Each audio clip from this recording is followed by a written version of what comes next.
What's up, guys? Today we're gonna talk about Crimea. Crimea, baby. Crimea. Sorry, okay, in all seriousness, we are going to talk about Crimea, and specifically what happened was that there's a bunch of Russian tourists chilling there, vacationing, behaving like animals like they normally do. And then while they're over there getting drunk, in the distance they see a couple big mushroom clouds, which turned out to be an attack on this Russian airfield that's been bombing Ukraine for a while. It's basically a 100-kilometer long traffic jam of Russians getting the fuck out of Crimea. So I guess that's all it takes. You blow up a Russian airbase and then all the occupants just leave. We should just do that everywhere and this war would be over very quickly. So these guys basically were terrified, they were leaving, and the most interesting thing is that the Russian propaganda, while it was reporting on this story, it would not admit that this was actually a Ukrainian attack. Instead, they chose that the explanation of what happened here is negligence. So yes, that is the state of the Russian government right now, where the excuse of this kind of event is that we're just negligent. And then people are like, oh, okay, it's only negligence, not a problem. These guys explain it away as negligence. And the interesting thing is that this is most likely a Ukrainian attack, right? And so why would they do that? And the most obvious explanation is that if they admit that Ukraine is kicking their ass, well, let's not even go that far. If they admit that Ukraine is able to strike targets on Crimea, strike targets near to the Russian border, then we run into the situation potentially where these Russians begin to worry about their own security.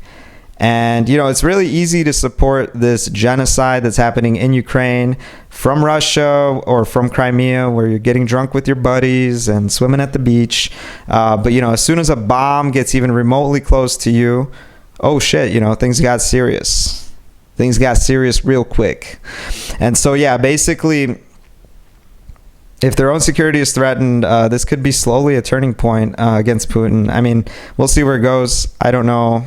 This may not be enough, but it certainly is pretty important, because you have to realize these people are living in a low state of consciousness. They don't understand what the actual reality is, and these people have basically chosen to religiously believe whatever their low quality 1970s television or radio is telling them. And so the Russian propaganda tells a very different story about what's happening in reality. And of course, if they've painted this very specific image of the Russian capabilities, of the Russian military, and how Crimea is totally safe, even if they're not willing to admit that the Ukrainians, maybe they'll say that the Ukrainians would attack it, but they have the best air defenses in the world, they have the best military, you know.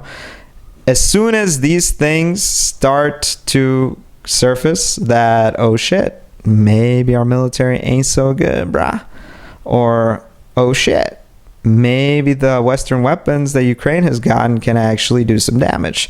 So I think, you know, there could be a cascading effect where this does kind of tarnish the reputation of the propaganda, because if the information gets out and people hear about it and it completely contradicts to what you've been hearing on the TV, eventually you start to lose trust. And so I think that's kind of the greater picture of what's happening here. But just in general, it's really good. It's really good that regardless of the reporting that was done by the propaganda, there was still a 100-kilometer long line of Russians getting the fuck out of Crimea.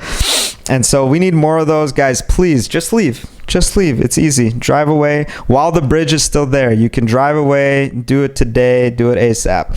So yeah, this is interesting that they chose that route, because alternatively, they could have gone into escalation mode. They could have said that Ukraine bombed us and then start making bigger threats. I think the danger there is that they can't really follow through. I mean, they've used a large portion of their capabilities on all these failed attacks on Kiev, on Kharkiv, on all these other Ukrainian cities. And so, at some point, if you keep making threats and you're not following through with them, people kind of start not caring. So yeah, they chose not to do that. They're worried about the Russian society, and this could be a turning point because eventually this can sway public opinion against the government. It could put people who are on the fence about things more into the extreme position. And so in general, this is good news.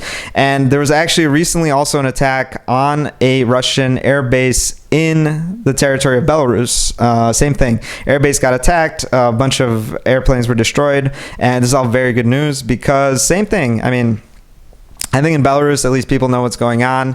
But in general, if there are some supporters that they could see that, wow, Russia can't protect us at all.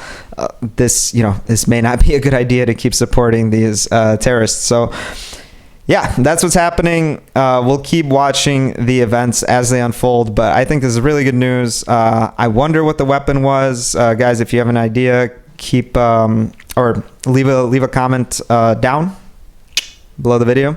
And in general, guys, please keep supporting Ukraine. Ukraine really needs help. I know that this has been going on for a while, and it seems like things are okay because Kyiv isn't under threat anymore.